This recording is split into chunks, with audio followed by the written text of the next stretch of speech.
everybody. It's Cindy Matalucci, your host of The Pulse and Wine Wednesdays. And it's a perfect day to be having a glass of wine with my lovely guest, Alisa DiLorenzo from One Extraordinary Marriage. How are you? I'm doing great. Oh my God, I'm so happy to have you here.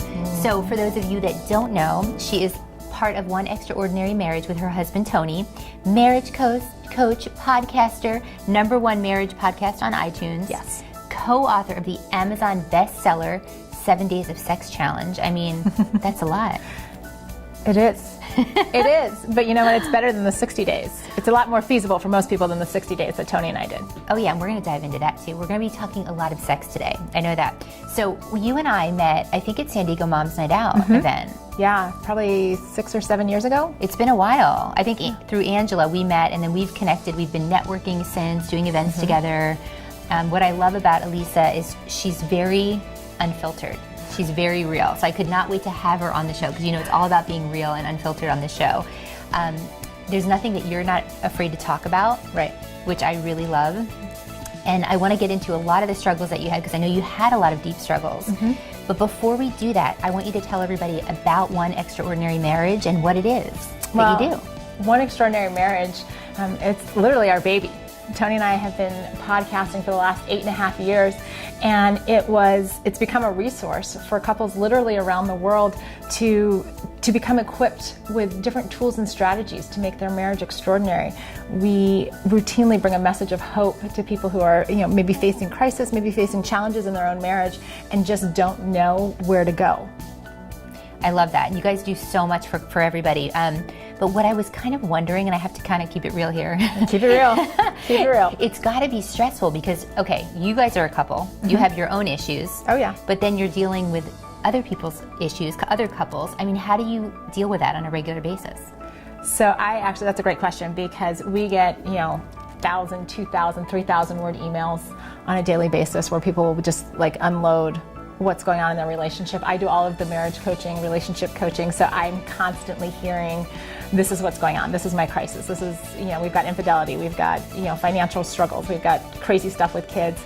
And it's because Tony and I have spent all of this time, the last 8.5 years, 9 years now, really being intentional about our marriage, that we're equipped to take all that information and be able almost to compartmentalize it so that it doesn't spill over into the dynamic between the two of us. I know, because it's got to be hard. I mean, every couple has issues. It's got to be a lot of stress. I wondered kind of how you handled that. Tony's an amazing sounding board. So like I take all this stuff in and then I do kind of a brain dump on my wonderful, amazing husband, and he just kind of listens. He's actually become a much better listener over the almost 22 years that we've been married. And then once I've had a chance to say it, we're able to go on and move with whatever we're going to be doing, just the two of us. Well, and I love that you really walk the walk, because when you talk about struggles, I mean, you are such a resource because you've been through so much. Right. So I would love for you to share. I know that you dealt with a pornography addiction, I think with Tony, there was debt. I mean, walk us through a little bit about some of the struggles that you went through. We have been through it. So like I said, Tony and I have been married almost 22 years. And when we got married, I knew Tony looked at porn. I knew that it was, Playboy. I mean, this is, 24 years ago. It was like magazines. Do you remember Playboy? My dad had Playboy. It was like magazines and things like that. And then it, went into the internet chat rooms. And so I was aware of it. But it wasn't until we'd been married about 8 years when he's like, this is starting to really impact. Wow. So he came to you about that. He came to me and said, I don't want to do this anymore. It's impacting how I view you. It's impacting our sex life. And so, it became one of those things where we started working through it together. And he said, I'm not going to do this anymore. And so that was really kind of the first big struggle that came to light. And then from that, there's always something in a relationship. So out of that came, working to get out of debt. And how do we, navigate getting out of debt as a couple? We did the whole credit card thing like nobody's business when we first met. We were long distance, we did, and you just carry that for a really long time. And so we had all of that going on. And that's what couples fight about too. The debt is like huge. Well, sex and money. Sex and money. So it wasn't just the pornography, it was also, how do we navigate having a healthy sex life? How do we do all of this? And then in all of that too, we lost a child. And so how do you as couples, because men and women grieve differently, how do you navigate coming back together after such a devastating loss? Well, so when you lost a child, would you say that, was there blame? Did you guys throw blame? Or, I mean, because I know that's kind of a personal question, but I've known a lot of friends that have lost babies, and sometimes there's blame. Well, and did that affect you that way, or was it not that? It wasn't so much blame. It was, for me, it was such a tremendous sense of loss.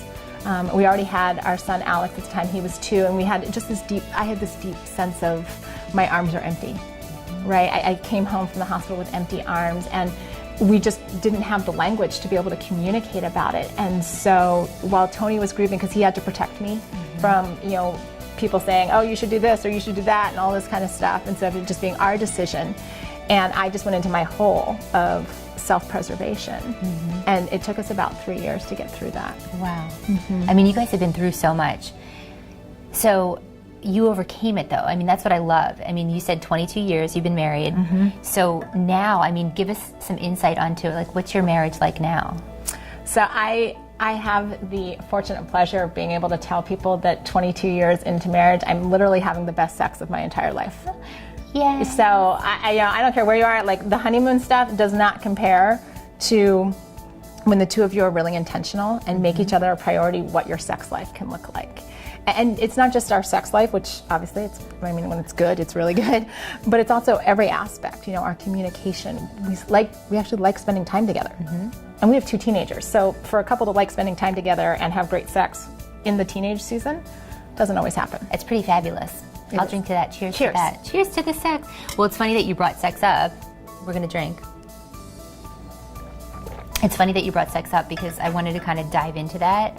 So no sex, it's happening everywhere. Like a lot of couples are not having sex. Oh, right? It's like an epidemic. I just got off the phone before even coming to hang out with you, coaching a couple, and they're having sex maybe once every 2 to 3 months. Yeah, I mean, just start shaking your head. Absolutely, but that's becoming normal.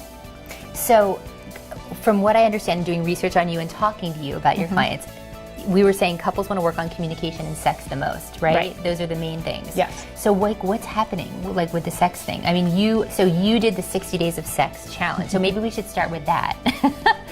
When she told me this, I flipped out. I was like, 60 days? How do you schedule 60 days of sex? Well, and we had a 2-year-old and a 5-year-old at the time. So, and running business. Wow. Right. So for anybody that tells me that they're too busy, I just want to, I'm going to laugh, because if it's a priority to you, you'll never be too busy. We were at a point in time where we were at a crossroads, and Tony is the big idea person in our marriage, and he said, as we were getting ready to lead this small group, he said, what if we did 60 days of sex? And so it was his idea. It was totally, you've met my husband, it was totally his idea. I love you, Tony. Yes. That's a good idea. And I immediately said no, because we did have those 2 little children running businesses. I'm like, who's got time? Who's got time? But I realized the next day, I call it my come to Jesus moment, where, as moms, you're standing there with a basket full of laundry. And I had the thought, if I don't do this, my marriage is probably over. He hadn't asked for anything crazy. He just asked to have sex with me. I mean, it's not a bad thing for a husband to ask his wife. It sounds a little exhausting, though. I'm sure there's women out there going, 60 days of sex. But you did it. We ended up completing 40 out of 60. That's great. And it was in that place where we learned that it was about so much more than sex. And that's why when people are like, oh my gosh, I can't have that much sex. If it would change your marriage, if it would change your relationship, would you be willing to try? And that's the question that we ask a lot of people, because it's getting into that place of saying, what are you willing to do to make your partner a priority? Well, and I think that couples tend to get comfortable, right? And that's what ends up happening. So this is a way to kind of get back to that connection. Well, it totally shakes things up, right? Because when we first meet, and we've got all the bells and whistles, and the fireworks are going off, and you're in that newlywed stage, and you're like, this is awesome, it's always going to be so good. And then you get busy. Yep. Right? And you guys are filming all the time. You're here, there, and everywhere. You've got, we know mutual friends who their days literally, you were talking to Windus on an earlier show, and she talks about what she does before 6. And I'm sitting there going, I'm barely conscious before 6. I tend to go late into the night. But we all have those busy lives. But if your partner's your priority, then it's going to go on your calendar. You're going to make the intentionality to make that happen. So it's okay to schedule sex then, right? Oh. Don't you think? like a gym. Not only is it you okay, schedule your workout. It is a workout. The truth is that anything that's important to us, we put in our calendars, right? For me to show up with you today, there was an alert that went off like half an hour before. Don't forget, you're meeting with Cindy. When we do elite events, there's an alert that says, hey, there's an elite event tonight. If it matters to me, I'm going to put it in my calendar. There's a reason that Tony's on my calendar. It's because he matters more. And because I'm not going to cancel an appointment with him because I don't know when I'm going to get that chance again. Right. I love that. Well, so you did that, and then that was your first podcast, right? Yes. And then that became your book. Yes. You guys wrote the book. We did. We wrote the book. We wrote the 7 Days Sex Challenge because for most people, 60 days is a little much. It's a little much. I mean, 2 months in our crazy busy lives. But anybody that I've ever talked to, I'm like, can you do something healthy for 7 days? And you get the head nod just like Cindy's doing. And so it became this way to equip couples with a tool to actually transform their relationship in as little as 7 days. And the feedback must be amazing on that. Oh my gosh. Oh my gosh. I mean, it's just couples that are rediscovering one another. Couples, I mean, one of our earliest testimonies was a woman who was dealing with postpartum. And she kept hearing about the 7 Days of Sex Challenge, and she's like, that's the most ridiculous thing. I'm not gonna do that. But it kept coming up in her, I don't know if it was Facebook feed or emails or whatever. And so she decided to start, and she didn't tell her husband. She was just like, baby, I'm waiting for you. And he actually sent us a thank you. Oh, that's amazing. For giving him his wife back, because as the two of them made each other a priority, they rekindled what had been lost in this season of postpartum. And I'm not saying it's a cure for postpartum. I'm just saying that when you make each other a priority, things shift in your relationship. I love that. Okay, so I have to ask you a fun question. Oh, please. Where's the craziest place you've had sex?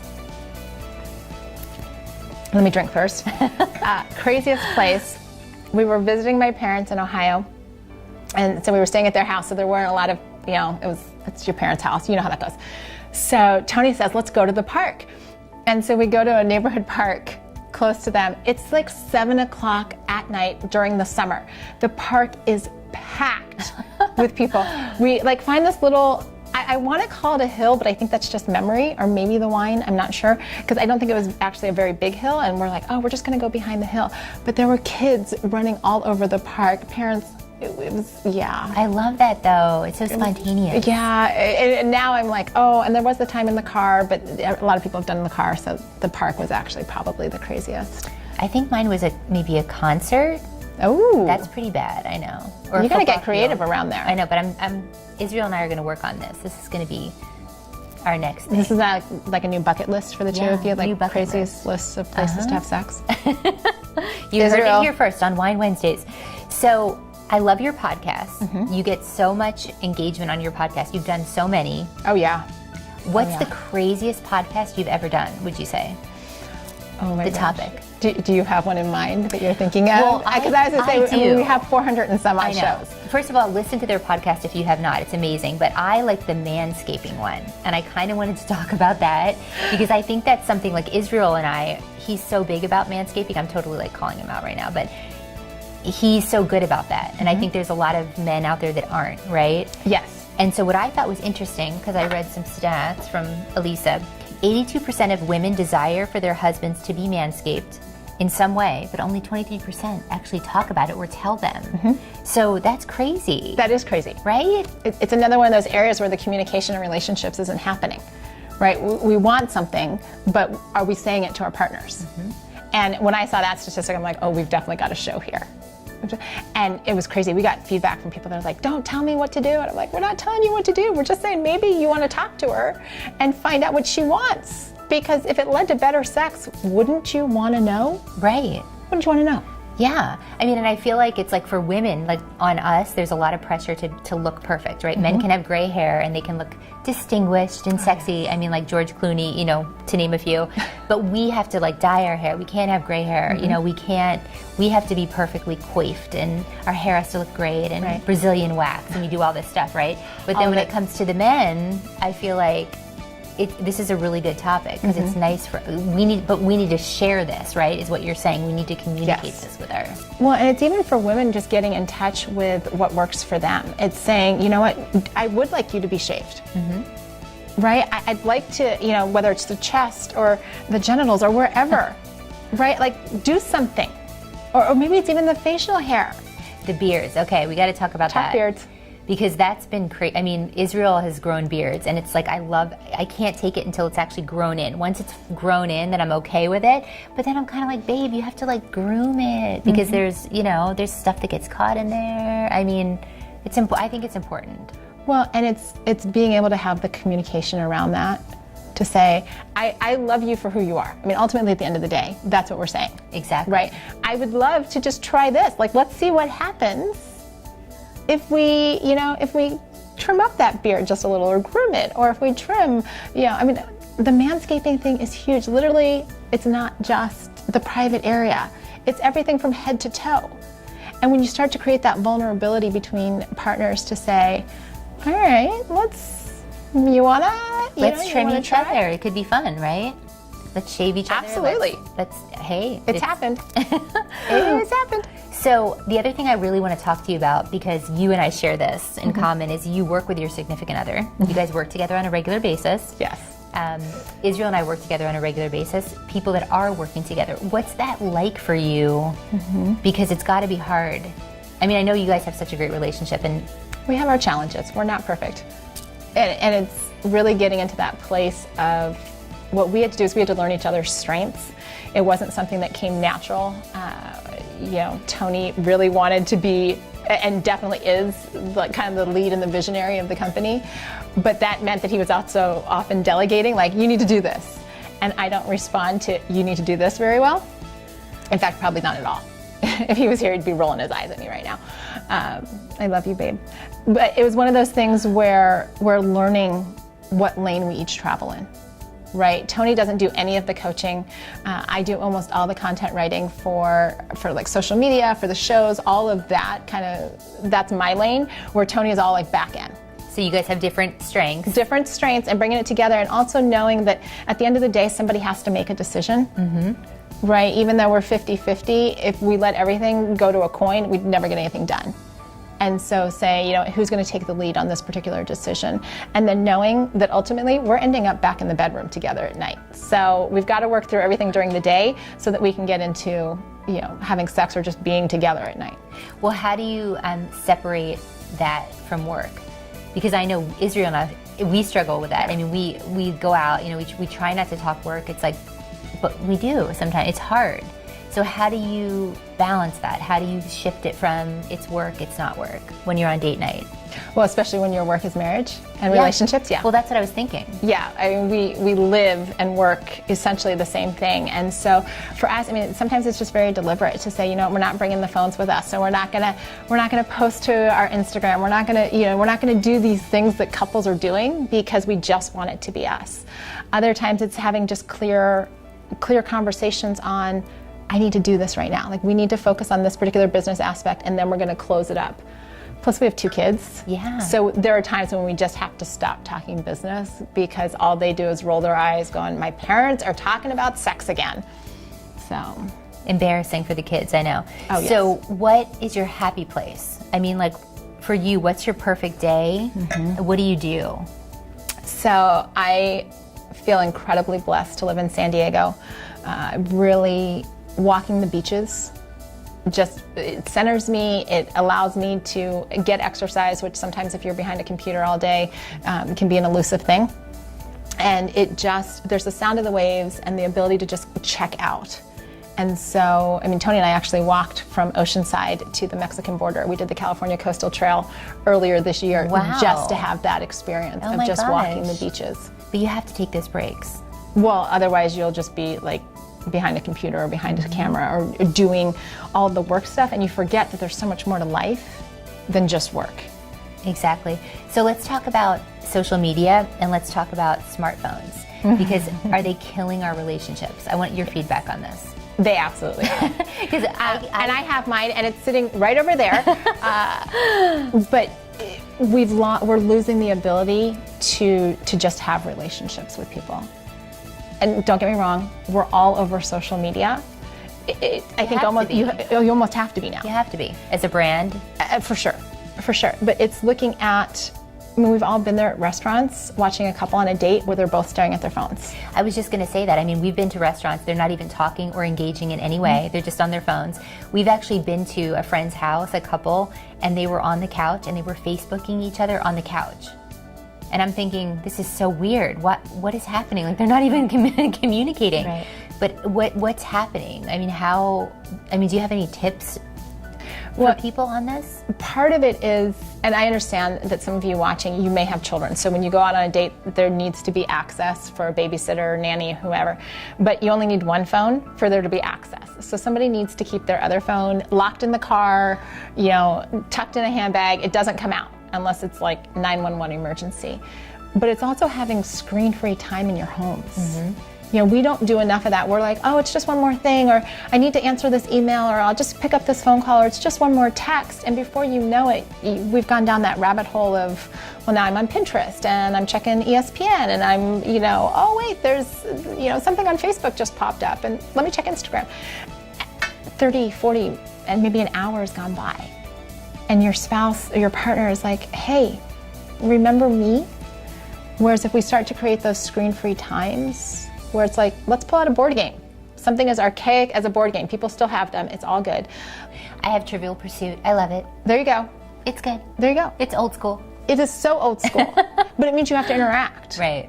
And that's where we're losing it. We're so into our screens and looking down that we're missing out on the actual person that's across from us. And because of that, we're seeing so many relationships just tank. Well, I think we need a pour. That would be great. Yay. So it's time for a pour at our favorite spot, Koi Zen. We're with Darius, owner of Koi Zen. How are you? Hey, welcome, ladies. Thank you. So what can I get for you? I would love the rosé. Okay.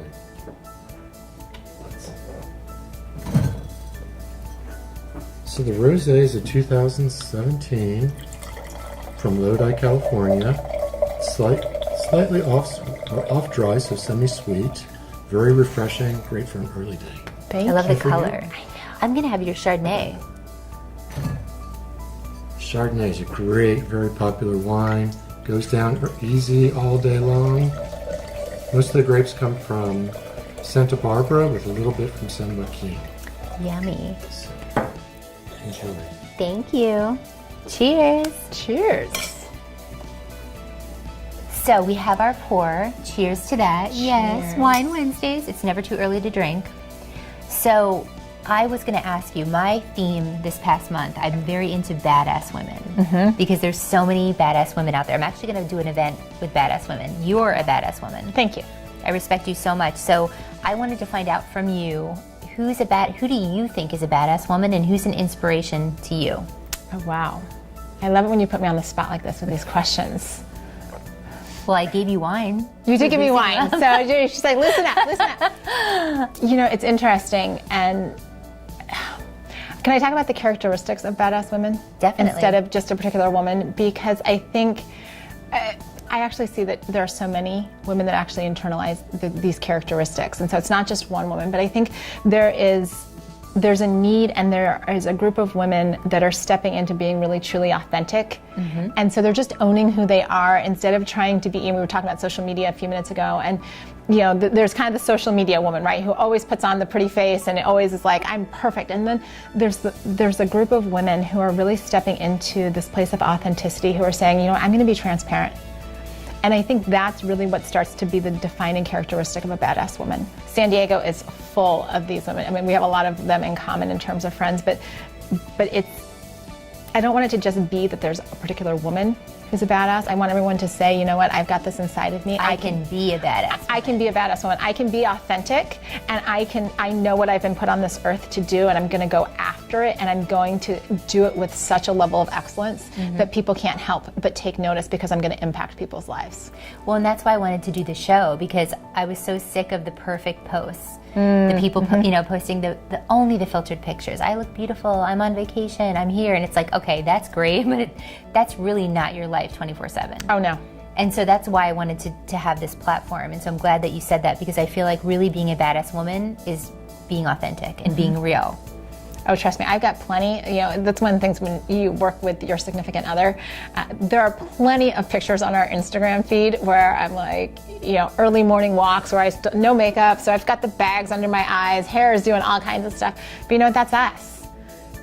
And you know, it's just that place of saying, you know what, we're real. We have real struggles as a couple, but we're gonna be completely transparent. It's actually one of our core values as a brand to say this is who we are, and love us or not, we're still going to be true to who we are. Well, and you have to be, because couples are dealing with real issues. You really can't be filtered, right, when it comes to that. Well, you right? can be, but you're not going to be effective. Get anywhere. Nothing's going to change. Right. Right. Yeah. So, I want to know: is there been a defining moment in your career, in your life?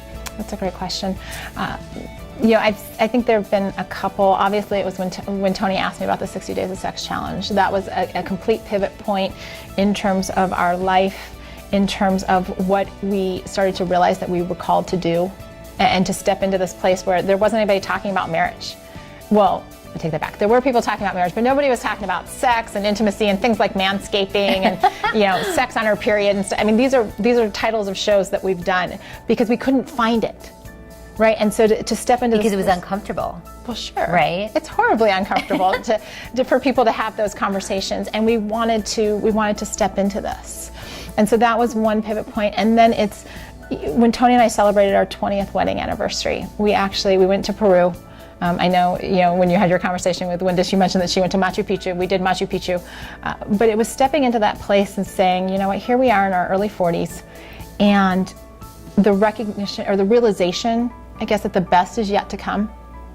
I think so often we spend our lives looking backwards and saying, well, the best has already happened.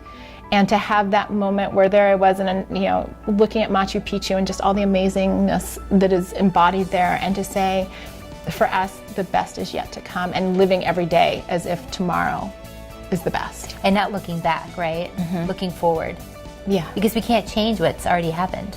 I have no control over what happened 5 minutes ago, let alone what happened 5 years ago. It's true. But I can make sure that I'm setting myself up, that I'm setting up the people in my world. I can make sure that I'm setting them up for success if I'm doing it with intentionality. You know, and that's really the defining piece. Will I be intentional about the life that I've been given to impact the people that are in my world? I love that. And what would you say that you're most proud of? I'm most proud. Every show that we do, we have a hug.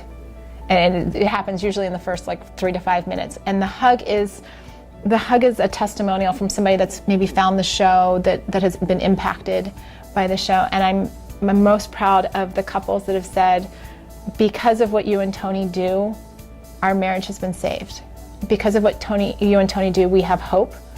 And if we can give hope to one couple, that's what keeps us going. That's the motivation for everything that we do at One Extraordinary Marriage. I love that. I just recently shared my cancer bout on my arm, and I got 2 or 3 posts saying, just because you shared everything, I went and got checked. And that to me was, even if it was one person that I touched, it made me feel like I did something. Well, and that happened because you were authentic. Yeah. You could have kept all, you could have kept all of this under wraps like it is today. It is under wraps. But you chose to be vulnerable. And you chose to say, this is happening to me. And because of that authenticity, that vulnerability, you may have potentially impacted 2 or 3 directly that you know, but you don't know what the ripple effect is. Yep. That's huge. Well, and I think the message I want to get out to our viewers too, and why we did this show, is we don't be so filtered. I mean, that's the thing. I mean, when it comes to, even if it's your brand, you know, whatever it is that you're doing, the engagement that you have, I mean, take it to that level, because really what we've done well is been authentic. You know, I don't wake up like this. I'm sorry. Did not wake up like this. I spend a lot of time on my hair and makeup. Right. So, and I showcase that, and I show people, you know, here's what I started with, here's where I go, because it's nobody's perfect, and no one's living a perfect life.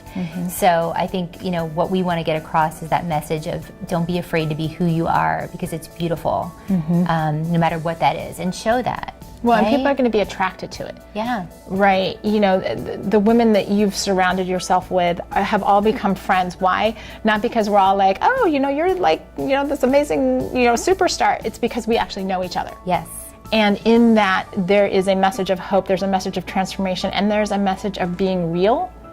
And in our social media filtered world, there's a lot of unreal. Yes. And we're all desperately seeking who the real is. Yep. Keep it real, keep it authentic. Okay, so I know we have to go, but is there anything that you could leave the viewers with today? I would say that no matter where you are in the relationship world, that if you can, the one step that you're going to take that is going to do something for you and where you want to go is to be intentional. Don't let things just, don't just be reactive. Don't let things just happen by chance, but say, you know what can I do today? It's actually our hashtag for the One Family this year is what can I do? What can I do today to take my life in the direction that I want to go? I love that. Well, thanks for being my guest. I had so much fun with you. Thanks for being so real and unfiltered. Always. I knew you would be. Always. So thank you guys so much. Cheers to Wine Wednesdays with the Pulse, and we'll see you next time.